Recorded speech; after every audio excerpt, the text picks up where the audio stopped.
मेरा नाम अन्वय है। मैं वो कहानी सुना रहा हूँ जो अक्सर तालियों की आवाज़ में दब जाती है और कभी-कभी शर्म की खामोशी में दम तोड़ देती है।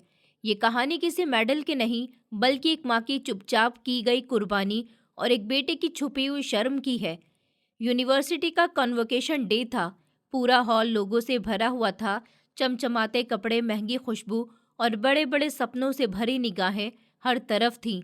उसी भीड़ के कोने में एक औरत आकर चुपचाप बैठ गई थी। न किसी से बात की, न किसी से नजर मिलाने की हिम्मत थी।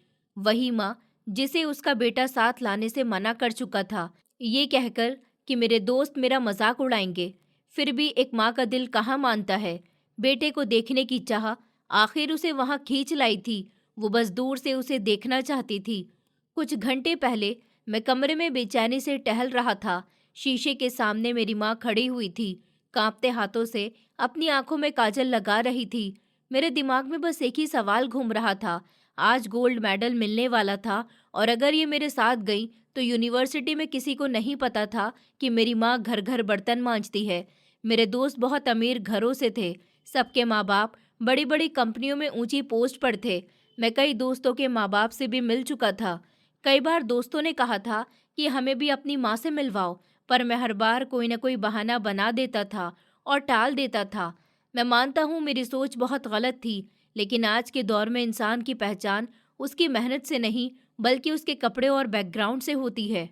मैं कुछ देर माँ को देखता रहा और फिर दिल में फैसला कर लिया कि चाहे कुछ भी हो जाए, आज इस बड़े मौके पर मैं उन्हें अपने साथ नहीं ले जाऊंगा। मैं इसे बर्बाद नहीं करना चाहता था। कुछ पल के बाद वो मेरी तरफ मुड़ी, दुपट्टा सर पर ठीक किया और मुस्कुराते हुए बोली कि बेटा बताओ, कैसी लग रही हूँ? कपड़े ठीक है ना? मालकिन ने मुझे काजल दिया था। मैंने उन्हें बताया था कि मेरे बेटे को आज गोल्ड मेडल मिलने वाला है। उन्होंने कहा था कि आंखों में एक काजल और होठों पर लिपस्टिक लगाकर अच्छे से तैयार होकर जाना। देखो, मैं आज तुम्हारे लिए तैयार हुई हूँ। पूरे 16 साल बाद। 16 साल पहले मैं तुम्हारे पापा के लिए तैयार हुआ करती थी। आज वो होते तो कितना खुश होते। इतनी तकलीफ के बाद आज मैंने वो दिन देख लिया जिसका सपना कब से था। उनकी बात सुनकर मेरा दिल भारी हो गया। मेरी माँ कितनी खुश थी। उनके चेहरे की चमक मुझे अंदर से तोड़ रही थी। फिर भी मैंने खुद को संभालते हुए कहा, मम्मी, आज आप मेरे साथ नहीं चल सकती। मेरी बात सुनते ही उनके चेहरे पर परेशानी आ गई। वो मुझे देखने लगी और बोली, क्यों बेटा, क्या बात है? मैं कुछ पल चुप रहा। फिर वो शब्द बोले जिन पर आज भी मुझे शर्म आती है। मम्मी, अगर किसी दोस्त ने आपको पहचान लिया, अगर आपने उनमें से किसी के घर में काम किया होगा, तो मुझे बहुत शर्मिंदगी होगी। मैं जानता हूँ कि मैं बहुत घटिया बात कर रहा हूँ, लेकिन आज इंसान की पहचान उसके व्यवहार या मेहनत से नहीं, बल्कि उसके अपने पहनावे, बैकग्राउंड और खाने पीने से होती है। अगर किसी ने भी आपको पहचान लिया तो मेरी बहुत बेइज्जती हो जाएगी। फिर माँ की आंख बुझ सी गई थी। मैं उन्हें छोड़कर अकेला ही यहाँ आ गया था। जब मैं आया तो मन पता नहीं बहुत उदास हो रहा था। खैर, कुछ देर बाद कॉन्वोकेशन हॉल में मेरा नाम पुकारा गया था। गोल्ड मेडल के लिए तालियां गूंज उठी। मैं स्टेज पर पहुंचा, तभी वाइस चांसलर साहब ने माइक संभाला और कहा, आज ये मेडल इस स्टूडेंट को नहीं, बल्कि उस औरत को दिया जाएगा जिसने दूसरों के घरों में बर्तन धोकर अपने बेटे की फीस भरी है। तभी स्पॉटलाइट घूमी और जाकर हॉल के उस कोने में बैठी औरत पर ठहर गई, मेरी माँ। उस पल मेरा सर शर्म से झुक गया, क्योंकि अब पूरा हॉल जान चुका था जिसे मैं छुपाना चाहता था और जिसे छुपाते छुपाते मैंने खुद को ही खो दिया था। मेरी बातें सुनकर भी मेरी मम्मी बहुत ज़्यादा उदास हो गई थी। उनकी आंखें नम हो गई थी। मैं जानता हूँ मैंने बहुत ज़्यादा गलत किया, उनका दिल दुखाया जिसकी कोई हद नहीं थी। कुछ लम्हे के बाद वो चारपाई पर बैठते हुए मुझसे बोली थी कि मैंने आज के दिन का बहुत ज़्यादा इंतज़ार किया था। मुझे पता था कि एक दिन आएगा, मेरा बेटा गोल्ड मेडल भी हासिल करेगा और अपनी डिग्री भी पूरी करेगा। पर मुझे ये बिल्कुल नहीं पता था कि इस दिन मैं अपने बेटे के साथ खड़ी होने के लायक ही नहीं रहूंगी। मैंने अगर घरों में काम किया है तो सिर्फ तुम्हारे लिए बेटा। मैं तुम्हें आगे पढ़ता हुआ देखना चाहती थी। अगर मैं काम नहीं करती, लोगों के यहाँ नौकरी नहीं करती, तो आज तुम इस जगह तक भी नहीं पहुँच पाते। मम्मी की बात सुनकर मुझे बहुत ज़्यादा शर्मिंदगी महसूस हुई थी, पर मैं बेबस था। मैं उनके आगे हाथ जोड़कर बोला कि मैं आपकी बात अच्छे से समझ रहा हूँ, पर मम्मी, ऊपर वाले के लिए आज मुझे मायूस मत करिए। मैं बहुत ज़्यादा खुश हूँ। मेरी ज़िंदगी का आज एक बहुत ही खूबसूरत दिन है। मेरे इस सुनहरे दिन को आप बर्बाद नहीं करिए। मैं ना चाहते हुए भी उनका दिल दुखा गया था। उन्होंने कोई भी जवाब नहीं दिया, बस खामोशी से सर हिला दिया। मैंने दिल ही दिल में सोच लिया था, मेडल और डिग्री हासिल करने के बाद मम्मी के पास आऊँगा, उनके पाँव पकड़कर माफ़ी मांग लूँगा, उनका दिल वापस जोड़ दूँगा। पर मैं जानता ही नहीं था कि आज मेरी ज़िंदगी किस तरह से बदलने वाली थी। मैं चुपचाप जूते पहने हुए घर से निकल गया। पापा के बाद मेरी माँ ने ही तो मुझे इसी जगह तक पहुँचाया था, वरना मेरी कोई औकात ही नहीं थी कि मैं आज यहाँ तक पहुँच पाता। बहुत कम लोग होते हैं जो इस जगह को हासिल कर पाते हैं। मैं उन लोगों में शामिल था, पर मैं सबसे बड़ा बदकिस्मत था जिसने आज अपनी माँ को इतना ज़्यादा दुखी किया था। रिक्शा में बैठकर मैं सीधा यूनिवर्सिटी आ गया। रिक्शा को मैं हमेशा यूनिवर्सिटी से थोड़ा दूर ही रुकवाता था। वजह ये थी कि कोई मुझे इसमें आता हुआ नहीं देख ले। जिस यूनिवर्सिटी में मैंने पढ़ा, वहाँ पर बड़ी गाड़ियों वाले बच्चे आते थे, इसलिए मैं हर चीज़ को देखभाल कर करने का आदी बन गया था। मैं अभी अंदर दाखिल ही हुआ था, जब मेरे कुछ दोस्त फ़ौरन से मेरी तरफ आए, तो लड़कों ने मुझे गले से लगा लिया, जबकि मेरी एक फ़ीमेल फ्रेंड मुझसे हाथ मिलाते हुए बोली कि बहुत बहुत मुबारक हो तुम्हें। अभी हम अंदर से खबर लेकर आ रहे हैं कि आज गोल्ड मेडल तो तुम्हें ही मिलना है। वो आज तुम्हें वाइस चांसलर साहब देंगे, और तुम्हें पता है कि उन्होंने अपने करियर का ये दूसरा गोल्ड मेडल देना है। इससे पहले भी कई स्टूडेंट्स को दिए गए हैं, पर वो नहीं देते थे। उनका कहना है कि गोल्ड मेडल सिर्फ उनको मिलना चाहिए जो मेहनत करके आगे आते हैं, और उनको तुम बहुत ही मेहनती लगते हो। उसकी बात सुनकर मेरी आंखों में भी नमी आ गई थी। न जाने क्यों मेरा दिल बहुत ज़्यादा तेज़ी से धड़कने लगा था। काश आज मेरी माँ यहाँ पर होती, मैं उनका हाथ पकड़कर स्टेज पर लेकर जाता। वाइस चांसलर साहब जब मुझे ये मेडल देते, मैं ये मेडल अपनी माँ के गले में डलवाता, क्योंकि मेरी पढ़ाई में 100% हाथ तो मेरी माँ का ही था। अगर आज वो लोगों के घरों में बर्तन धोकर नौकरी करके मुझे नहीं पढ़ाती, तो आज मैं कभी भी इस इज्जत को हासिल ही नहीं कर पाता। मैं खामोशी से एक तरफ खड़ा हो गया। स्टूडेंट्स आ रहे थे, मुझे मुबारकबाद दे रहे थे और जा रहे थे, जबकि मेरा दिल हर चीज़ से ऊब रहा था। मेरी वही दोस्त मेरे कंधे पर हाथ रखते हुए बोली कि क्या हुआ अन्वय, तुम इतने खामोश क्यों हो? तुम इस मेडल को लेने के लिए कितने पागल थे ना, और आज जब तुम्हें वो मेडल मिलने वाला है तो तुम इतने उदास लग रहे हो, चेहरा इतना बुझा बुझा सा क्यों है? उसकी बात सुनकर मैंने एक नज़र उसके वजूद के ऊपर डाली थी। वो हमेशा की तरह आज भी खूबसूरत लग रही थी। मैं दिल ही दिल में उसको पसंद करता था, पर अपनी हैसियत की वजह से मैं कभी भी अपने दिल की बात उससे नहीं कह पाया। पर आज मैंने तय कर लिया था कि उसको अपनी हकीकत बताकर मैं उसको प्रपोज कर दूंगा। लेकिन मैं जानता था कि अगर मैंने ऐसा किया तो हमारी दोस्ती भी बर्बाद हो जाएगी, इसीलिए मैंने अपने होठों को बंद किया हुआ था और उसका हाथ पकड़कर बोला कि नहीं, बस मुझे मेरे पापा याद आ रहे हैं। अगर आज वो जिंदा होते तो बहुत ज़्यादा खुश होते। मेरे साथ वो फ्रंट सीट पर बैठते, मेरे लिए तालियां बजाते। इसलिए मैं बस थोड़ा सा उदास हो रहा हूँ। इंसान अपनी हर खुशी के मौके पर अपने प्यारों को ज़रूर याद करता है जो इस दुनिया में नहीं रहे। मेरी बात सुनकर वो फौरन से बोली, तुम अपनी मम्मी को लेकर आते, उनको क्यों नहीं लेकर आए हो? अभी मैं तुमसे यही तो कहने वाली थी कि आंटी कहाँ पर हैं? तुम्हारा पूरा सेमेस्टर कंप्लीट हो गया, आज हम सब यहाँ से चले जाएंगे, पर हम तुम्हारी मम्मी से अभी तक मिल ही नहीं पाए। खासकर तो तुम्हें चाहिए था कि मुझसे ज़रूर मिलवाते, किसी और से मिलवाते या नहीं मिलवाते। क्या मैं इतनी बुरी हूँ कि तुम्हारी मम्मी से मुलाकात करने के काबिल भी नहीं हूँ, अन्वय? उसकी बात सुनकर मैं बोला कि अरे नहीं, ऐसी कोई बात नहीं है। दरअसल मम्मी बहुत ज़्यादा बिजी रहती हैं। मैंने उनसे बोला भी था, पर उन्होंने मना कर दिया। उनका कहना है कि अपनी हर कामयाबी अकेले सेलिब्रेट करो। ज़िंदगी का कोई भरोसा नहीं होता कि कब इंसान एक दूसरे का साथ छोड़ जाए, इसलिए पहले ही हर आदमी को अकेले रहने की आदत डाल लेनी चाहिए। मेरी बात सुनकर उसने हैरत से मेरी तरफ देखा था। वो सर को ना में हिलाकर बोली कि नहीं, मैं मान ही नहीं सकती, कुछ तो गड़बड़ है। तुम्हारी मम्मी से तुम्हारी लड़ाई हुई है, या फिर तुम अपनी मम्मी के साथ में रहते हो? कोई भी बेटा इतनी खुशी के मौके पर तो अपनी माँ को नहीं छोड़ सकता। तुम्हारी मम्मी भी तुम्हें नहीं छोड़ सकती, लेकिन वो आना तो चाहती होंगी। कोई बात तो है, मुझे बता सकते हो। हम दोनों दोस्त हैं, एक दूसरे के हर दुख सुख में साथ रहे हैं। तुम मुझे बताओ कि क्या बात है? उसकी बात सुनकर मेरा दिल एकदम से उदास हो गया था। वो बिल्कुल ठीक ही तो बोल रही थी ना कि कोई बेटा अपनी खुशी के मौके पर अपनी माँ को अकेला छोड़ना चाहता है और ना ही कोई माँ अपनी औलाद को इतनी खुशी के मौके पर अकेला छोड़ना पसंद करती है। पर मैंने खुद अपने हाथों से ही हालात ऐसे पैदा कर लिए थे कि ना तो मेरी माँ यहाँ पर आ सकती थी और ना मुझे खुशी महसूस हो रही थी। कुछ ही देर के बाद चारों तरफ अंधेरा होना शुरू होगा। फिर मुझे फौरन से ही ऑडिटोरियम में बुला लिया था। मैं टीचर्स के साथ पहली लाइन में ही बैठा हुआ था। दिल बहुत ज़्यादा उदास हो रहा था। मेरी माँ मुझे बहुत याद आ रही थी। अभी कुछ ही देर हुई थी जब अचानक से मेरा दिल ज़ोर ज़ोर से धड़कने लगा। ऐसा लगता था कि जैसे कोई मेरा अपना मेरे पास ही मौजूद है। मैंने चारों तरफ नज़र दौड़ाई थी, पर कोई भी मुझे ऐसा नज़र नहीं आया जिसको देखकर मुझे खुशी महसूस होती। पर हाँ, मेरी दोस्त छाया को देखकर मुझे खुशी हो रही थी। जिसको मैं दिल से पसंद करता था, वो मेरे पास ही थी। कुछ पल के बाद अब इनाम और डिग्री देने की अनाउंसमेंट होना शुरू हो गई थी। वाइस चांसलर साहब भी स्टेज पर आ गए थे।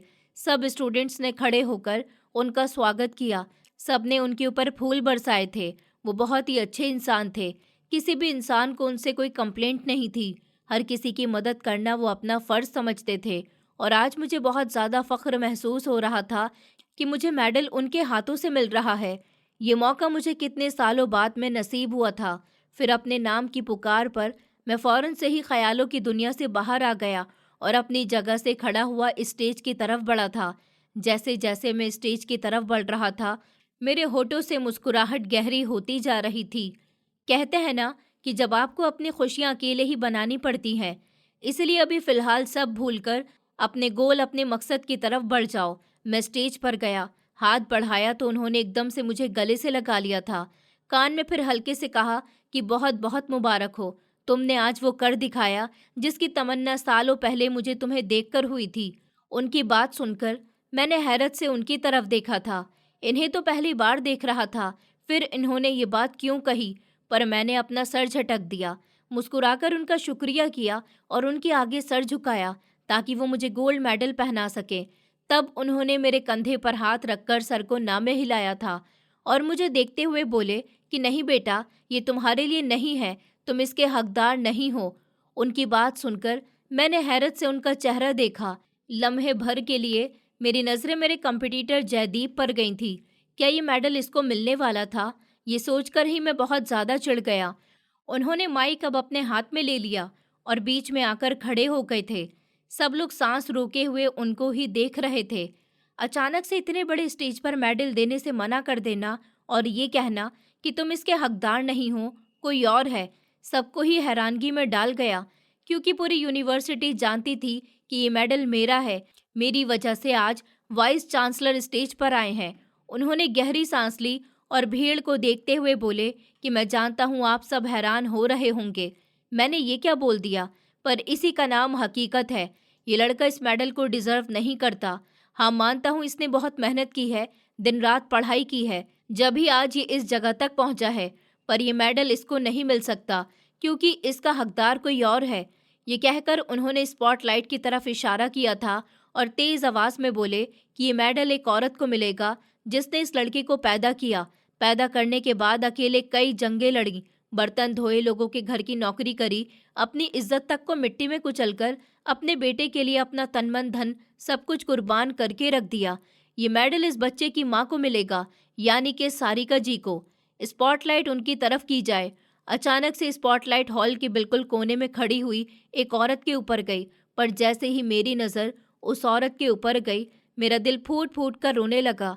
मेरी माँ वहाँ पर खड़ी हुई थी, अपने आप को बिल्कुल छुपाया हुआ, और अब लाइट जैसे ही उनके चेहरे के ऊपर गई, उन्होंने फौरन से अपना चेहरा छुपा लिया, सिर्फ मेरी वजह से। वाइस चांसलर साहब सवाल में बोले कि आप प्लीज़ स्टेज पर आ जाइए और अपना इनाम हासिल करिए। आपने जो अपने बेटे के लिए किया है, उसकी मिसाल हम पूरी दुनिया को देना चाहते हैं। आजकल के बच्चे अपने माँ बाप को सिर्फ और सिर्फ एक सीढ़ी समझते हैं, जिनको पार करके वो ऐसी जगह पर पहुँच जाते हैं कि फिर अपने माँ बाप को ही भूल जाते हैं। मैं आज इन सब स्टूडेंट्स को बताना चाहता हूँ कि एक ऐसी माँ जिसने अपने आप को बिल्कुल ख़त्म करके रख दिया, सिर्फ इसीलिए कि उसका बेटा बड़ा होकर कामयाब बन जाए, उसको एक अच्छी डिग्री मिल सके, गोल्ड मेडल मिल सके। वही बच्चा अपनी माँ को घर पर छोड़ आया था, सिर्फ इसीलिए कि उसके दोस्त उसके ऊपर हंसेंगे, उसका मजाक उड़ाएंगे, उसको बुरा भला बोलेंगे कि उसकी माँ लोगों के घर में नौकरी करती है, कहीं किसी दोस्त के घर उसकी माँ ने ये काम नहीं किया हो और उसका दोस्त उसको पहचान नहीं ले। उस डर से ही अनवे अपनी माँ को घर पर छोड़ कर आ गया था। मेरा सर शर्मिंदगी से झुक गया। वो और बोले कि मैं तुम्हें ये मेडल अपने हाथों से पहनाना चाहता था। तुम्हारी माँ के चेहरे पर वो खुशी देखना चाहता था जो उसने सालों से तुम्हारे लिए अपने दिल में सजाई थी। पर आज जब मुझे ये सब कुछ पता चला तो तुम मेरे दिल से उतर गए हो। मैंने ऐलान कर दिया था कि मैं मेडल अपने हाथों से दूंगा, इसलिए आज मैं स्टेज पर आया था। पर आज मैं इन सब के बीच कहता हूँ कि मैं तुम्हें मेडल नहीं दूंगा, क्योंकि तुम इसके हकदार नहीं हो। इसकी हकदार तुम्हारी माँ है। प्लीज़ सारिका जी, आप स्टेज पर आ जाइए। अब मैं बिल्कुल शर्म से पानी पानी होकर रह गया था। मुझे समझ ही नहीं आ रहा था कि वाइस चांसलर साहब को ये सब कैसे पता चल गया। क्या मम्मी उनसे मिलती है? मम्मी ने उनको सब कुछ बताया हुआ है? ये सोचकर ही मेरे हाथ पांव कप कपाने लग गए थे। मेरी मम्मी अब स्टेज की तरफ आ रही थी। जैसे जैसे वो स्टेज की तरफ बढ़ रही थी, भीड़ में तालियों का शोर बढ़ता ही जा रहा था। मेरी आंखों से आंसू बहना शुरू हो गए। मुझे बहुत ज़्यादा शर्मिंदगी महसूस हो रही थी। मुझे अजीब सी बेचैनी लग रही थी। पर आज जब मैंने अपनी माँ को अपनी इतनी बड़ी खुशी के मौके पर अपने सामने देखा तो मेरा दिल खुशी से झूम उठा था। आंखों से पानी बहने लगा। मेरा दिल यही चाह रहा था कि आज मेरे साथ मेरी माँ मौजूद हो, और आज उनको अपने साथ देखकर मैं सच में इतना ज़्यादा खुश हो गया था कि मैं अपनी हालत को शब्दों में बता ही नहीं सकता। मम्मी स्टेज पर आ गई थी। वो जैसे ही स्टेज पर आई, बैठे हुए सब लोग खड़े हो गए थे और तालियां बजाने लगे, जबकि मम्मी मेरे सामने शर्मिंदगी से सर झुकाए हुए थी। शायद उनको भी अंदाज़ा नहीं था कि ऐसा कुछ हो जाएगा। अभी मैं कुछ समझता जब वाइस चांसलर साहब मम्मी को देखते हुए बोले कि बहुत खुशी हुई आप यहाँ पर आईं। इस मेडल का हकदार आपका बेटा नहीं, आप ही हैं। जितनी कुर्बानी आपने अपनी औलाद के लिए दी है, आप ही इसको डिजर्व करती हैं। जबकि मेरी मम्मी इशारे से उनको मना कर रही थी कि एक पल के लिए मैं ठिठक गया। क्या इन दोनों के बीच कोई रिश्ता है? क्या ये दोनों एक दूसरे को जानते हैं? कुछ तो था जो मेरी आंखों से अभी गायब था। पर फिलहाल मैं खामोश रहा। वाइस चांसलर साहब ने माइक अब नीचे कर दिया और मम्मी को देखते हुए बोले कि मुझे माफ़ करना, पर ये करना ज़रूरी था। जो आपका बेटा कर रहा है वो गलत है। जबकि मम्मी धीमी आवाज़ में बोली कि बहुत खूब कहा आपने, मेरा बेटा याद रखेगा आपके ये शब्द। जबकि वो फ़ौरन से बोले कि हम बात करते हैं, अभी कोई तमाशा नहीं करना। जबकि मम्मी नाराज़ लहजे में बोली, तमाशा तो बन चुका है, जो आप कर रहे हैं ये ठीक नहीं है। आपने बिना वजह मेरे बेटे की इंसल्ट कर दी और उसकी सज़ा आपको ज़रूर मिलेगी। मैं बुरी तरह से उलझ गया था। वो दोनों क्या बातें कर रहे थे, मेरी समझ से सब बाहर था। वाइस चांसलर साहब ने माइक अब वापस से ऊपर कर लिया और अब मम्मी से मेडल पहनाने की इजाज़त मांगने लगे थे। वो मना कर रही थी, पर मैंने अपनी माँ का आगे बढ़कर हाथ पकड़ लिया था और हल्की आवाज़ में बोला कि सर बिल्कुल ठीक बोल रहे हैं मम्मी, इसकी हकदार आप ही हैं। मुझे देर से ही सही, पर असली बात समझ आ गई। आप इसको पहनिए, आप ये डिज़र्व करती हैं। ये कहते हुए पता नहीं क्यों मेरा दिल लम्हे भर के लिए ज़ोर ज़ोर से धड़कने लगा था। मैंने उस मेडल को पहनने के लिए बहुत सपने सजाए थे, पर आज इस मेडल को मुझे नहीं, मेरी माँ को पहनाया जा रहा था। मैंने अपने दिल को समझाया कि मैं पहनूं या फिर मेरी माँ, इसमें इज्जत तो मेरी ही है। उन्होंने मम्मी को मेडल पहना दिया था। मुझे मेरी डिग्री भी दे दी गई। हर कोई ताली बजा रहा था। कहीं से शाबाशी की आवाज़ें गूंज रही थी, कहीं से शोर मचाया जा रहा था। अब मैं मम्मी का हाथ पकड़कर नीचे उतरने लगा तो वाइस चांसलर साहब ने मेरा हाथ पकड़ लिया और वो मुझे देखते हुए बोले कि आप कुछ नहीं बोलना चाहेंगे क्या? आज आपकी माँ को हमने मेडल पहनाया है, यानी कि ये मेडल आपका है। आपने अपनी डिग्री पूरी कर ली है, कुछ तो कहना पसंद करेंगे। हम सब यहाँ पर हैं। उनकी बात सुनकर मैंने एक नज़र अपनी माँ के ऊपर डाली और फिर सर हाँ में हिलाकर बोला कि जी, मैं अपनी माँ के लिए कुछ कहना चाहता हूँ। माइक लेकर अब मैं आगे आ गया था। सब लोग बिल्कुल खामोश थे। कुछ लम्हे में खामोश रहा और फिर भीड़ में मौजूद लोगों से बात करते हुए बोला कि मैं जानता हूँ आप सब मेरी बात सुनकर हैरान हो जाएंगे, पर ये बात हकीकत है। मेरी माँ लोगों के घर में जाकर बर्तन धोती थी। उसके बाद उन्होंने कमेटी भी डाली ताकि मेरी फीस जमा कर सके। मैं बहुत ही गरीब लड़का हूँ। पापा की डेथ जब हुई थी मैं 5 साल का था। तभी से मेरे सर पर किसी मजबूत इंसान का सहारा नहीं रहा। आज मैं अगर इस जगह पर पहुंचा हूं तो सिर्फ और सिर्फ अपनी माँ की वजह से ही, उनकी मेहनत, उनकी कुर्बानी की वजह से। ऊपर वाले के बाद मैं अपनी माँ का शुक्र करता हूँ। मैं सब नौजवानों को यही कहना चाहूँगा कि अपनी माँ की कदर करो, क्योंकि अगर ये मर गई तो आप कुछ भी नहीं हो, आपके पास कुछ भी नहीं बचेगा। मैं बहुत शर्मिंदा हूँ कि आज मैं अपनी माँ को घर पर छोड़ आया था, पर मेरी माँ की मोहब्बत तो देखिए, इनसे भी नहीं रहा गया। वो खुद यहाँ पर आ गई और छुपकर एक कोने में खड़ी हुई थी ताकि आज मेरी इस खुशी को सेलिब्रेट कर सके। पर शायद ऊपर वाले को ये मंजूर ही नहीं था कि जो औरत मेरी कामयाबी की असली बुनियाद है, वो दुनिया की नज़रों से छुपकर रहे। यह आप सबके लिए मेरी तरफ से एक मैसेज है, कभी भी अपनी माँ का दिल नहीं दुखाएं, खास करके ऐसी माँ का जो कि आपकी खुशी में आपसे भी बढ़कर खुश है। मैं आज पूरी भीड़ के सब लोगों के सामने आपसे माफ़ी मांगना चाहता हूँ। मैंने पलटकर अपनी माँ को देखा था और उनके हाथ को पकड़ लिया। मम्मी की आंखों से आंसू बह रहे थे। वाइस चांसलर साहब भी खामोशी से मुझे देख रहे थे। मैंने अब मम्मी को गले से लगा लिया। एक बार फिर से शोर मचने लगा, जबकि मैं अब अपनी मम्मी को लिए हुए अपनी कुर्सी की तरफ बढ़ गया था। मम्मी के हाथ कँपकपा रहे थे। ऐसा लगता था कि जैसे वो बहुत ज़्यादा घबरा रही हों। मैंने अब उनको मजबूती से अपने साथ लगा लिया और उनको हौसला देते हुए बोला कि घबराइए नहीं, आपने बहुत अच्छा किया, यहाँ आ गई। सच बताऊं तो मैं यहाँ आने के बाद खुद को बहुत अकेला महसूस कर रहा था। ऐसा लग रहा था कि जैसे मेरे आगे पीछे कोई भी नहीं है। आपने आकर मुझे वो खुशी दी है जिसको मैं शायद बता भी नहीं सकता। जबकि मेरी माँ अब थोड़ी सी तसल्ली से और सुकून से हो गई थी, पर अभी मुझे ऐसा महसूस हो रहा था कि कुछ तो है जो मम्मी मुझसे छुपा रही हैं, और मैं चाहता था कि वो खुद अपने मुंह से मुझे असली बात सुनाए। वाइस चांसलर साहब अब चले गए थे, पर मेरी नज़र उनको भी ढूंढ रही थी। कुछ तो था जो मुझसे छुपाया हुआ था। थोड़ी ही देर के बाद इवेंट ख़त्म हो गया। सब दोस्त मेरे आसपास घेरा बनाए हुए खड़े हो गए थे। इत्तेफाक के तौर पर मम्मी ने किसी भी दोस्त के घर पर काम नहीं किया था। सब लोग मेरी माँ से बहुत ज़्यादा इज्जत से मिल रहे थे। छाया ने भी मम्मी को गले लगाकर मुबारकबाद दी थी। मैंने इशारों ही इशारों में मम्मी को बता दिया था कि मैं उसको बहुत पसंद करता हूँ। मैंने दिल में इरादा बांध लिया था कि मैं एक अच्छी नौकरी करके इसके घर पर रिश्ता भेजूंगा। जब तक मैं कुछ बन नहीं जाता, मैं छाया से अपने दिल की बात भी नहीं करूंगा और ऊपर वाले से प्रार्थना करता रहूंगा कि इसको मेरे ही नसीब के लिए बचाकर रखना। इंसान जब किसी को पसंद करता है तो उसको पाने के लिए उसको रोना नहीं चाहिए और न ही अपने दुख उसके सामने बताने चाहिए। इतना प्यार करना चाहिए कि अगला इंसान खुद आपको अपने लिए चुन ले। तकरीबन शाम को 7 बजे हम लोग यूनिवर्सिटी से निकलकर घर के रास्ते पर सवार हो गए। मम्मी और मैं खामोशी से रिक्शा में बैठे हुए थे। मेरा दिल चाह रहा था कि मम्मी से कोई बात करूं, पर ऐसा लगता था जैसे मम्मी किसी गहरी सोच में हो, एक ऐसी सोच जो उनको तकलीफ दे रही है। फिर हम घर पर पहुंच गए थे। घर में दाखिल होते ही मम्मी ने एक जोरदार थप्पड़ मेरे मुंह के ऊपर मारा, जिसकी तेजी मेरे गाल पर पड़ते ही मैं 2 कदम पीछे हो गया। मैं कुछ कहता उससे पहले ही वो मुझे देखते हुए बोली कि तुमने अपने लिए किसी लड़की को क्यों चुन लिया? मैंने तुम्हें इस चीज़ की इजाज़त दी थी क्या? उनकी बात सुनकर मैंने हैरत से उनका चेहरा देखा कि अचानक से मेरी मम्मी को क्या हो गया।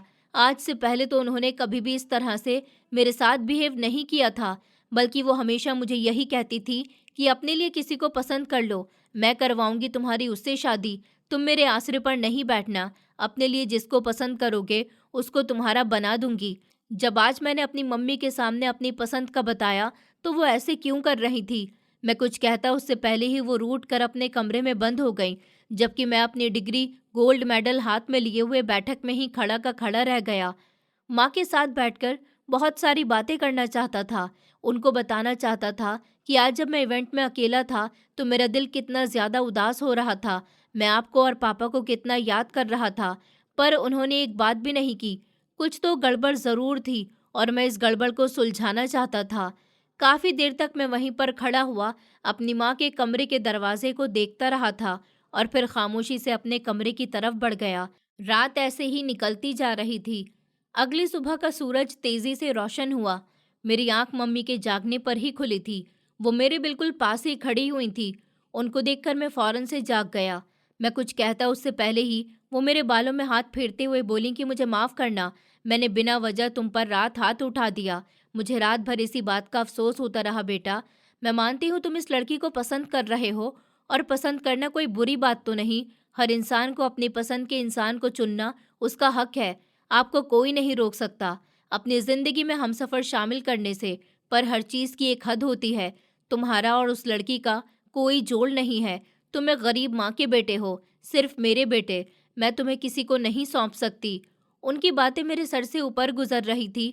वो और बोली थी, खैर मेरे पास तुम्हारे लिए खुशखबरी भी है। तुमने कल अपनी पढ़ाई पूरी की है और आज तुम्हें नौकरी मिल जाएगी। मेरी मालकिन जो है, जब मैंने उनसे तुम्हारा जिक्र किया था ना, तो उनका कहना था कि जब तुम्हें डिग्री मिल जाए तो तुम ये कार्ड लेकर इस कार्ड पर मौजूद एड्रेस पर पहुंच जाना। उन्होंने मेरी तरफ एक कार्ड को बढ़ाया जो शायद किसी बड़ी कंपनी का था। मैं भर रास्ते मम्मी की शक्ल देखने लगा। मैंने आज तक मम्मी के काम की जगह कभी नहीं देखी थी। वो कहाँ पर जाती थी, किसके घर पर नौकरी करती थी, मुझे इस बात का कुछ नहीं पता था। कभी कभी मैं हैरान भी हो जाता कि इतना बड़ा कॉलेज, इसमें इतनी आसानी से एडमिशन मिल गया। इतनी बड़ी यूनिवर्सिटी जहाँ पर मैं आसानी से चला गया। मेरी फीस का हर सेमेस्टर में बिल्कुल वक्त से पहुँच जाना, ये सब कुछ कोई मामूली बातें तो नहीं थी। एक बर्तन धोने वाली इतनी आसानी से सब कुछ नहीं कर सकती। मैं मम्मी की शक्ल भी देख रहा था जब वो मुझसे नज़र चुराकर बोली कि अब बैठे बैठे मेरी शक्ल क्या देख रहे हो, जाओ मुंह हाथ धो लो, मैं तुम्हारे लिए नाश्ता तैयार करती हूँ। फिर तुम वहाँ पर चले जाना और अच्छे तरीके से इंटरव्यू देना। ये नौकरी तुम्हारी ज़िंदगी बदल देगी। उनकी कंपनी बहुत अच्छी है और ये अपने वर्कर का बहुत ज़्यादा ख्याल रखते हैं। सही है, ये कहकर वो रुकी नहीं थी, बल्कि कमरे से चली गई। मेरा दिल अजीब सी हालत में हो रहा था। मम्मी के पास इतने सोर्स कैसे थे? कभी कभी मैं हैरान रह जाता था। आखिर कौन काम वाले अपनी नौकरानी के बेटे को इतना ज़्यादा समझेंगे? इतनी आसानी से इतनी बड़ी कंपनी में नौकरी मिल जाना कोई आम बात तो नहीं थी। पर अभी मुझे इंटरव्यू देना था। मैं ये मौका बेकार नहीं करना चाहता था। मुझे छाया चाहिए थी और छाया को हासिल करने के लिए मैं किसी भी हद तक जा सकता था। नहा धोकर रेडी होकर मैं सीधा मम्मी के पास आया। वो मेरे लिए नाश्ता बना चुकी थी। हम दोनों माँ बेटे ने साथ नाश्ता किया और फिर उस कार्ड को लिए मैं उस कंपनी की तरफ बढ़ गया था जहाँ पर मेरा फ्यूचर बनना था। मैं चाहता तो अपने किसी भी गली के दोस्त की बाइक ले सकता था, पर मुझे शुरू दिन से ही मांगना पसंद नहीं था। मेरे पास जो होता मैं उससे ही गुजारा करना पसंद करता था। मैं अपने दोस्तों को अपनी गरीबी के बारे में नहीं बताता था, क्योंकि मैं कभी भी अपने आप को गिराना पसंद नहीं करता। लेकिन इसका मतलब ये नहीं था कि मैं मांग कर अपने आप को अच्छा दिखाऊं। जो मेरे पास होता मैं उसी से शुक्र करता। एक लंबा सफ़र तय करके मैं उस कंपनी में पहुंच गया था। रिसेप्शन पर मैंने कार्ड को दिखाया तो उन्होंने मुझे सीधा सेकंड फ्लोर के पहले कमरे की तरफ जाने को कह दिया। मैं एक पल के लिए दंग रह गया था। सच में ये कार्ड मुझे मेरी मंजिल तक पहुंचाने वाला था। क्या मम्मी ने मेरे लिए इतना कुछ किया था? बस मैं ये सोच कर ही और शर्मिंदा हो गया कि मैं कितना बुरा बेटा हूँ। मेरी माँ मेरे लिए कितना कुछ करती आई थी और मैं अपनी माँ को इतनी बड़ी कामयाबी पर भी साथ नहीं लेकर जाना चाहता था, सिर्फ इसीलिए कि लोग मुझ पर हंसेंगे, मेरा मजाक उड़ाएंगे। मुझे अपने आप पर बहुत ज़्यादा गुस्सा आ रहा था। मैं इस कमरे के पास पहुँच गया। ये कमरा कंपनी के सीईओ का था। मैंने गहरी सांस लेकर दरवाजे पर जब दस्तक दी, अंदर से बहुत ही गंभीर आवाज़ सुनाई दी, आ जाओ, दरवाज़ा खुला हुआ है। मैं दरवाज़ा खोलकर अंदर दाखिल हो गया। सामने कोई और नहीं बल्कि हमारी यूनिवर्सिटी के वाइस चांसलर बैठे हुए थे। मुझे इस बात का पता था कि सर कोई कंपनी चलाते हैं, पर कभी भी इतनी दिलचस्पी लेने की ज़रूरत ही महसूस नहीं की। पर आज उनको इस कंपनी में देखकर मैं हैरान हो गया, यानी कि वो इस कंपनी के मालिक थे। मैंने उनको हेलो बोला और उनको हैरत से देखने लगा। वो मुझे इशारे से कुर्सी पर बैठने का बोलकर हल्का सा मुस्कुराए थे और बोले कि मुझे देखकर तुम काफ़ी शॉक्ड हो गए हो। मैं उनको देखकर बोला कि मम्मी ने बोला था, उन्होंने अपने किसी मालिक से बात की थी मेरी नौकरी के हवाले से, पर मुझे बिल्कुल अंदाज़ा नहीं था कि आप ही वो इंसान हैं जिससे मम्मी ने बात की थी। आप और मम्मी क्या एक दूसरे को जानते हैं? उन्होंने फ़ौरन से सर को नामे हिला दिया और मुझे देखते हुए बोले कि मेरी पत्नी ने तुम्हारे हवाले से मुझसे बात की थी। मुझे बिल्कुल भी अंदाज़ा नहीं था कि तुम वो लड़के हो जिसको मेरी पत्नी नौकरी दिलाना चाहती है। शायद तुम्हारी मम्मी मेरे ही घर का काम करती हैं, पर मुझे इस बात का नहीं पता। उन्होंने बात को बहुत ही ज़्यादा गोल मोल करके रख दिया था और मुझसे अब इंटरव्यू लेने लगे थे। मैं जितना जानता था मैंने उनको सब चीज़ों को एक्सप्लेन कर दिया, जबकि वो मेरी बातें सुनकर काफ़ी ज़्यादा इंटरेस्टेड नज़र आ रहे थे। उन्होंने मुझे फ़ौरन से ही नौकरी दे दी थी। मैं बहुत खुश हुआ। मेरी पहली नौकरी 50,000 रुपए की लगी थी। यहाँ पर मुझे वर्कर का काम मिला था। मैं खुशी-खुशी घर पर लौट आया। मम्मी को जब मैंने ये खबर दी, उनका चेहरा थोड़ा-सा मायूस हुआ था। शायद वो लाख से भी ज़्यादा मेरी सैलरी का सोचकर बैठी हुई थी, पर मैंने उनको हर बात से सुकून से करवाया कि अगर मैं वहाँ पर दिल लगाकर काम करूँगा, तो मेरा प्रमोशन भी होगा और सैलरी बढ़ जाएगी। वैसे भी वाइस चांसलर साहब मुझे बहुत पसंद करते हैं। मुझे लगता है कि वो मुझे और तरक्की देंगे। मेरी बात सुनकर मेरी मम्मी ने हल्का सा मुस्कुरा दिया। मैंने फ़ौरन से छाया को फ़ोन किया। मैं अपनी हर खुशी उसके साथ में बाँटना चाहता था। उसको बताना चाहता था कि अब मैं कामयाब हो रहा हूँ, तुम किसी और की ना हो जाना। लेकिन अब भी मैं इस फैसले पर नहीं पहुँचा था कि मैं इतनी जल्दी उसको प्रपोज़ कर दूँ। मैंने जब उसको फ़ोन करके अपनी कामयाबी का बताया तो वो बहुत ही खुश हो गई थी। वो मेरे घर पर आना चाहती थी, पर मैंने मम्मी की वजह से मना कर दिया। जिस वक्त मेरे मुंह पर थप्पड़ मारा गया था, अगर वो लड़की मेरे घर पर आ जाती तो न जाने मम्मी क्या हंगामा मचाती। वैसे ही अभी फ़िलहाल वो मेरी नौकरी से ज़्यादा खुश नहीं थी। मैं अभी छाया से बात ही कर रहा था कि जब अचानक से कमरे का दरवाज़ा खोलकर मम्मी अंदर दाखिल हो गई थी और मुझे देखते हुए बोली कि जल्दी से अस्पताल चलो, बहुत बड़ा हादसा हो गया। मैं बोला कि क्या हुआ, सब ठीक तो है? हमारा ऐसा कोई रिश्तेदार तो नहीं था जिसके लिए हम ऐसे दीवाने होकर अस्पताल जाएं। मम्मी बोली कि तुम किससे बात कर रहे हो? माँ की बात से ज़्यादा ज़रूरी मोबाइल फ़ोन है। मैं फ़ौरन से फ़ोन कॉल कट करके खड़ा हो गया था और उनको देखते हुए बोला कि अच्छा चलिए, मैं तैयार हूँ आपके साथ चलने के लिए। बताइए क्यों जा रहे हैं हम अस्पताल? किसके साथ हादसा हुआ है? वो बोली अस्पताल चलो, सब बताती हूँ। कुछ ही देर के बाद हम दोनों एक प्राइवेट अस्पताल पहुँच गए थे। मैं काफ़ी हैरान हो रहा था कि आखिर हमारा ऐसा कौन सा रिश्तेदार आ रहा है जो इतने बड़े अस्पताल में दाखिल हो। मम्मी कुछ बात कर रही थी और फिर मेरे पास आकर बोली कि हमें ऊपर वाले फ्लोर पर जाना है, जल्दी से चलो। वो मुझे लिए हुए अब ऊपर के फ्लोर पर आ गईं। हम दोनों सीधा एक इमरजेंसी वार्ड की तरफ आ गए थे। वहाँ पर पहले से ही एक बहुत ही मॉडर्न औरत, एक लड़की, एक लड़का और एक आदमी खड़े हुए थे। मम्मी ने फौरन से उस बूढ़े आदमी के पास जाकर तसल्ली देनी चाहिए। परेशान होकर मम्मी बोली कि उमेश साहब कैसे हैं? क्या हुआ है उनको? जबकि वो बोले कि उनको एक किडनी की ज़रूरत है। हालत बहुत ज़्यादा ख़राब हो गई है। हम लोगों ने अपना अपना टेस्ट करवा लिया, पर दोनों की ही मैच नहीं हो रही। अब तुम्हारे बेटे की बारी है। जबकि मैं हैरत से उन लोगों को देख रहा था। अब मम्मी मेरे पास आ गई थी और मेरा हाथ पकड़कर बोली कि आज मैं तुम्हें कुछ बताना चाहती हूँ और उम्मीद करूँगी तुम मेरी बात को समझोगे। तुम्हारी पढ़ाई, तुम्हारी ज़िंदगी, आज तुम जिस नौकरी को हासिल करके खुश हो रहे हो, सब कुछ तुम्हारे बाप की देन है। तुम्हारे पापा जिंदा हैं। ऐसा लगता था कि जैसे किसी ने मेरे कदमों के नीचे से ज़मीन खींच ली हो। मैं बेयकीन नज़रों से अपनी माँ को देख रहा था और वो बोली कि तुम जानना चाहते हो ना कि वाइस चांसलर मेरे बारे में इतना कुछ कैसे जानते हैं? मैंने सर हाँ में हिलाया। वो बोली क्योंकि वही आदमी कोई और नहीं बल्कि तुम्हारा बाप है। मैं गरीब औरत थी, उन्होंने छुपकर मुझसे शादी की थी। जब वो मुझे छोड़कर गए तुम 5 साल के थे। उस वक्त मैं उनसे बहुत ज़्यादा नाराज़ हो गई, पर उसके बावजूद भी उन्होंने तुमसे हाथ नहीं उठाया। तुम्हारे पढ़ने की जिम्मेदारी उन्होंने खुद ले ली थी। आज जो तुम इतनी बड़ी यूनिवर्सिटी में पढ़ रहे थे, सिर्फ और सिर्फ अपने बाप की वजह से। और मैं काम करती थी, पर किसी के घर की नौकरी नहीं, बल्कि तुम्हारे बाप के ही ऑफिस में उनकी असिस्टेंट बनकर। ये बात किसी को नहीं पता थी, पर ना ही मैं बताना चाहती थी, तुम्हें भी नहीं, क्योंकि मैं तुम्हें उनसे दूर रखकर उनको ये दिखाना चाहती थी कि मैंने तुम्हारी परवरिश कितनी ज़्यादा अच्छी की है। पर आज मेरा पति खतरे में है, तुम्हारा बाप खतरे में है। मैं तुम्हारे आगे हाथ जोड़ती हूँ, उनको किडनी चाहिए और डोनर नहीं मिल रहा। कई सालों से उनकी हालत ऐसी है, पर अब और हालत ज़्यादा ख़राब हो रही है। इससे पहले कि कोई कदम उठाना पड़ेगा। मेरा दिल अजीब हो गया था। दिल चाह रहा था कि मैं मना कर दूं। आखिर क्यों मुझसे इतना बड़ा सच छुपाया गया, सिर्फ इसलिए कि आप लोग अपनी ईगो को खुश रखें? पर मैंने ऐसा नहीं किया। मैं एक और बार गलती नहीं करना चाहता था। मैं अपनी माँ को एक बार फिर से नज़रअंदाज करके उनके दिल को हर्ट नहीं करना चाहता था। मैं अब दोबारा से कुछ भी ऐसा नहीं करना चाहता था। इसलिए मैंने मम्मी को हाँ कह दिया। मेरी किडनी का टेस्ट किया गया और मेरी किडनी मैच हो गई। मैंने बिना कुछ भी कहे अपनी किडनी अपने बाप को डोनेट कर दी थी। मैं नहीं जानता था कि मेरा ये करना मेरे लिए कितना ज़्यादा फ़ायदेमंद साबित होने वाला है। जब पापा को होश आ गया और उनको जब पता चला कि मैंने बिना बहस करे अपनी किडनी अपने बाप को दे दी, उन्होंने आधी प्रॉपर्टी भी मेरे नाम कर दी। मम्मी ने मना किया था, मैंने भी मना किया कि ये मेरा हक नहीं है।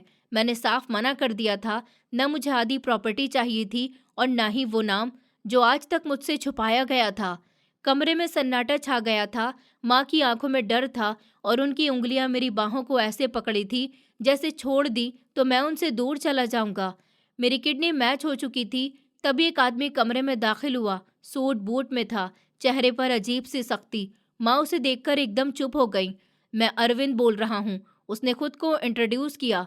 सर का छोटा भाई और कंपनी का लीगल एडवाइजर। उसकी नज़र सीधे मुझ पर थी। तुम्हें किडनी देने का कोई दबाव नहीं था ना, उसने कहा। लेकिन मीडिया को ये बात बहुत जल्दी पता चल जाएगी। माँ एकदम से तड़प उठी। नहीं, किसी को कुछ पता नहीं चलना चाहिए, उन्होंने कांपती आवाज में कहा। मैं पहली बार समझ गया कि माँ सिर्फ मुझसे नहीं, पूरी दुनिया से कुछ छुपा रही थी। अरविंद ने फाइल खोली। उसमें मेरी माँ का नाम था, मेरी स्कूल की फीस, मेरी यूनिवर्सिटी के पेपर और वो कार्ड जिससे मेरी नौकरी लगी थी। ये सब तुम्हारे पापा ने अरेंज किया था, उसने कहा। लेकिन तुम्हारी माँ की एक शर्त थी, तुम कभी ये सच नहीं जानोगे। मैंने अपनी माँ की तरफ देखा, वो रो रही थी, बिल्कुल पहली बार, बिना किसी झिझक के। मैंने तुम्हें तुम्हारे दम पर बड़ा करना चाहा, उन्होंने कहा। मैं नहीं चाहती थी कि तुम किसी एहसान के नीचे जियो। मैं चुप रहा, मेरे अंदर कुछ टूट चुका था। ऑपरेशन के बाद भी सब ठीक रहा था। सबसे पहले होश आने पर उन्होंने मेरा नाम लिया था, अनवय। लेकिन उसी दिन मैंने एक फैसला किया। मैंने उस कंपनी की नौकरी छोड़ दी और माँ को लेकर उसी छोटे से घर में लौट आया जहाँ से मेरी कहानी शुरू हुई थी।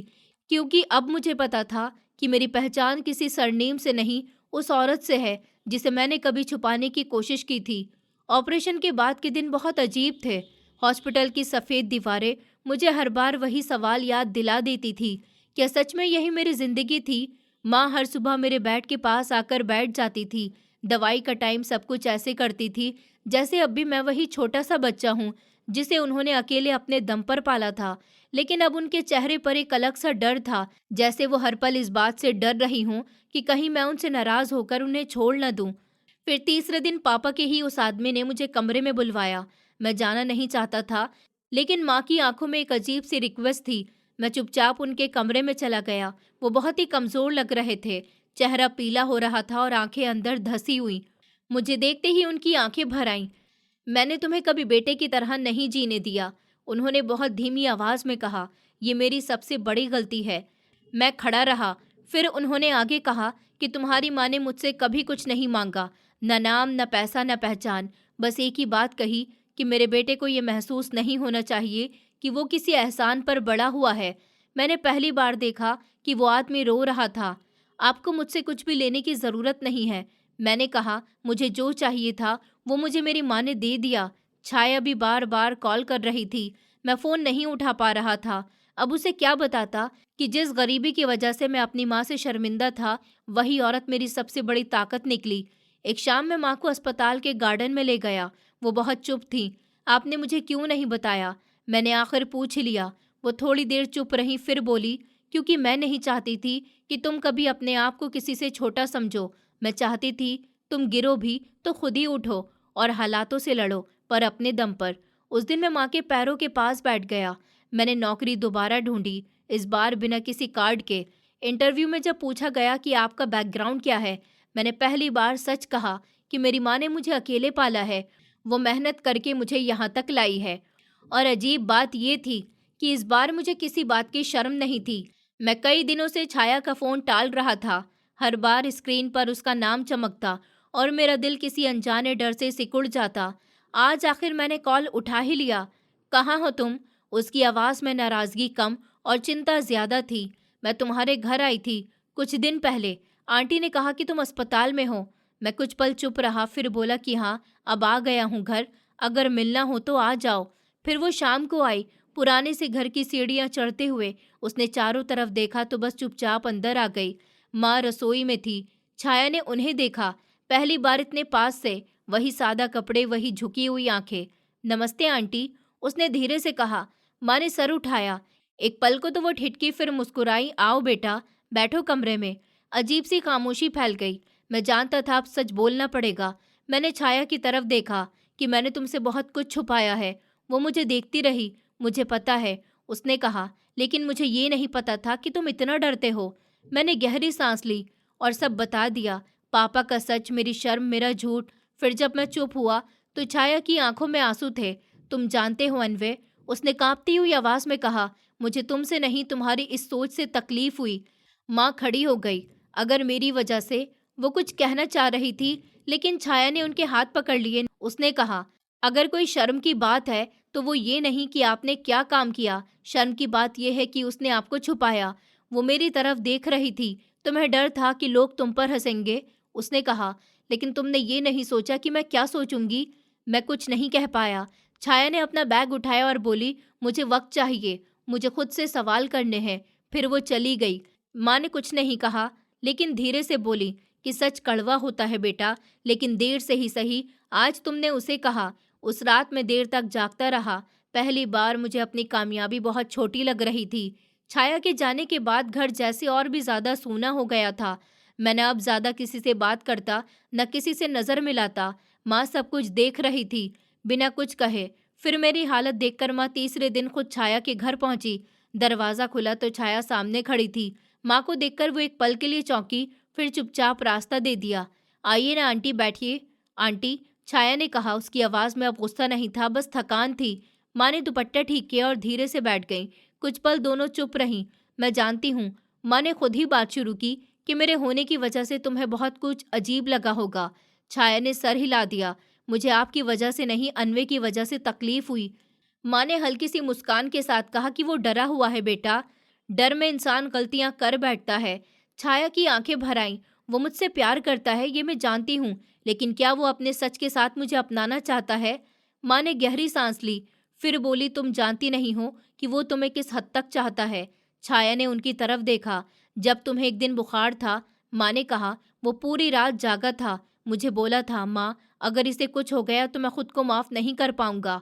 छाया की पलकें झपक गईं। जब उसकी नौकरी लगी थी, माँ ने आगे कहा, सबसे पहले तुम्हारा नाम लिया था, बोला कि अब मैं इसे वो जिंदगी दूंगा जिसके लिए ये हकदार है। छाया चुप थी, आंसू गालों पर फिसल रहे थे। वो तुम्हारे लिए अपने सपनों से भी लड़ गया। माँ ने कहा, लेकिन समाज के सामने खड़ा होना अभी सीख रहा है। माँ ने उसकी आंखों में देखते हुए कहा, मैं खुद उसे समझाऊंगी कि प्यार छुपाया नहीं जाता, जिया जाता है। छाया उठ खड़ी हुई, माँ के पैरों को छूते हुए बोली कि मैं उससे दूर नहीं जाना चाहती आंटी, बस यही चाहती हूँ कि वो मुझे पूरी सच्चाई के साथ अपनाए। माँ ने उसका सर थपथपाया। वो करेगा बेटा। उस शाम छाया के चेहरे पर पहली बार सुकून था, और दूर कहीं मेरी बेचैनी धीरे धीरे उम्मीद में बदल रही थी। शाम ढल रही थी। घर के आंगन में हल्की सी ठंडक उतर आई थी। मैं सामने कुर्सी पर बैठा था, हाथों में वही पुराना मोबाइल, लेकिन स्क्रीन पर कुछ देख नहीं रहा था। तभी दरवाजे पर हल्की सी आहट हुई। माँ ने पलटकर देखा और एक पल के लिए ठिठक गई। वह छाया खड़ी थी। उसके साथ एक आदमी था, थोड़ा कमजोर लेकिन चेहरा शांत। वही आदमी जिसे मैंने अपनी किडनी दी थी। मैं उठकर खड़ा हुआ, सांसें अटक गईं। छाया। छाया ने उसकी तरफ देखा। इस बार ना आंखों में गुस्सा था, ना शिकायत, बस एक सवाल था जो जवाब चाहता था। मैं माँ से मिलने आई थी, उसने धीमे से कहा। और इन्हें भी। अनवे के पापा आगे बढ़े। माँ ने उनके चेहरे की तरफ देखा और पहली बार किसी डर के बिना नजरें नहीं झुकाईं। नमस्ते। माँ ने सर हिलाया, बस इतना ही हुआ। सब आंगन में बैठ गए। वहाँ खामोशी बहुत थी। तभी पापा ने चुप्पी तोड़ी। मैं यहाँ कोई हक जताने नहीं आया हूँ, उन्होंने कहा, बस ये कहने आया हूँ कि तुमने मुझे जिंदगी दी है। उनकी बात पर मैंने अपनी नजरें झुका ली। मैंने ये किसी एहसान के लिए नहीं किया, मैं बोला, वो मेरी माँ का फैसला था। माँ ने मेरी तरफ देखा, आंखों में नमी आ गई। पापा ने छाया की तरफ देखा। तुम ही वो लड़की हो जिसके लिए ये लड़का अपने आप से भी लड़ गया। छाया ने धीरे से कहा, मैं सिर्फ सच चाहती थी।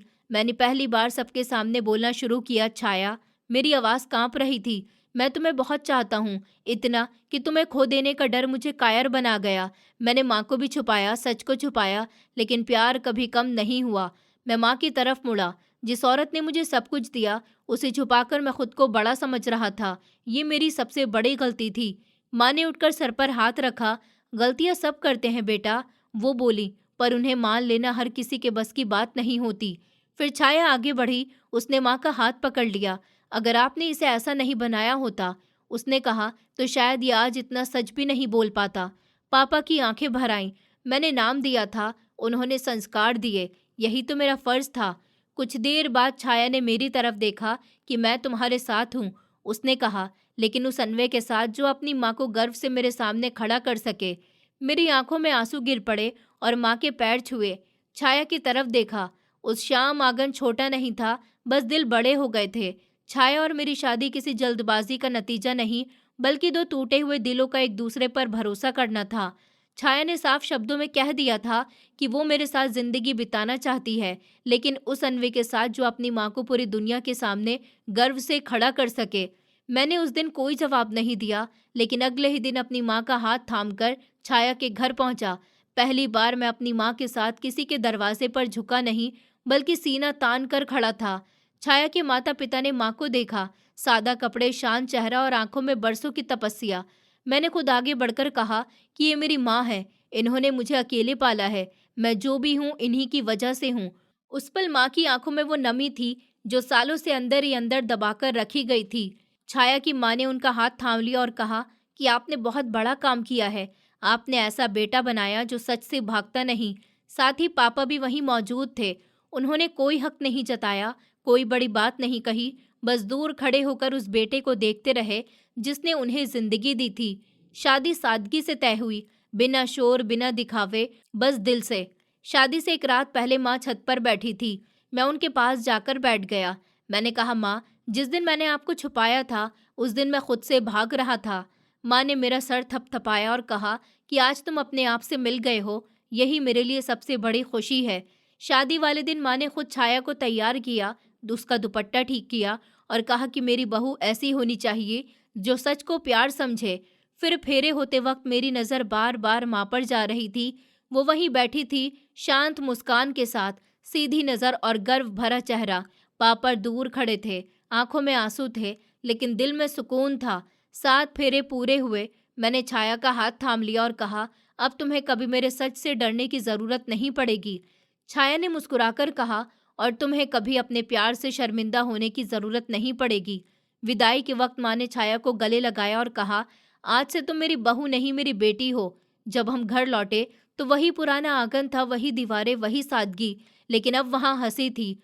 उस दिन मुझे समझ आ गया कि कामयाबी किसी मेडल या नौकरी से नहीं मिलती। कामयाबी उस दिन मिलती है जब इंसान अपने रिश्तों को छुपाने के बजाय अपनाता है। और उसी दिन मुझे जिंदगी की सबसे बड़ी खुशी मिल गई। एक घर, एक माँ, एक पत्नी और एक ऐसा दिल जो अब डरता नहीं था। जिंदगी में कामयाबी सिर्फ डिग्री पाने या बड़ा ओहदा हासिल करने का नाम नहीं होती, बल्कि अपने रिश्तों को इज्जत देना ही असली सफलता होती है। अक्सर इंसान समाज के डर में आकर अपने सबसे करीबी लोगों से मुंह मोड़ लेता है, जबकि वही लोग उसकी जड़ों की तरह होते हैं जो उसे खड़ा रखते हैं। माँ की मेहनत पसीने और त्याग से बनी होती है, उसमें दिखावा नहीं होता, मगर वही त्याग बच्चों को आसमान तक पहुंचा देता है। समाज इंसान को उसके कपड़ों, हैसियत और बोलचाल से तोलता है, लेकिन वक्त साबित करता है कि इंसान की पहचान उसके संस्कार और उसके कर्मों से होती है। जिस माँ ने अपने हाथों से बर्तन धोकर बेटे का फ्यूचर संवारा, वही सबसे अमीर इंसान होता है, क्योंकि उसके पास आशीर्वाद की दौलत होती है। और प्यार तब सच्चा बनता है जब वो सिर्फ 2 लोगों के बीच नहीं, बल्कि उनके पूरे परिवार के सम्मान के साथ जुड़ता है। जो अपने माता पिता को अपनाने का साहस रखता है, वही रिश्तों को निभाने की ताकत भी रखता है। ये कहानी सिखाती है कि शर्म रिश्तों में दीवार बनती है और अपनापन उन्हें जोड़ता है। जब इंसान अपने अतीत को अपनाता है, तभी उसका फ्यूचर भी सुकून भरा और खुशहाल बन पाता है। दोस्तों, उम्मीद करती हूँ आपको हमारी कहानी पसंद आई होगी। कहानी पसंद आई है तो वीडियो को लाइक करें, चैनल पर नए हैं तो चैनल को सब्सक्राइब करें और हाँ, नोटिफिकेशन बेल को ज़रूर दबाएं ताकि अगली अपडेट सबसे पहले आपको मिले।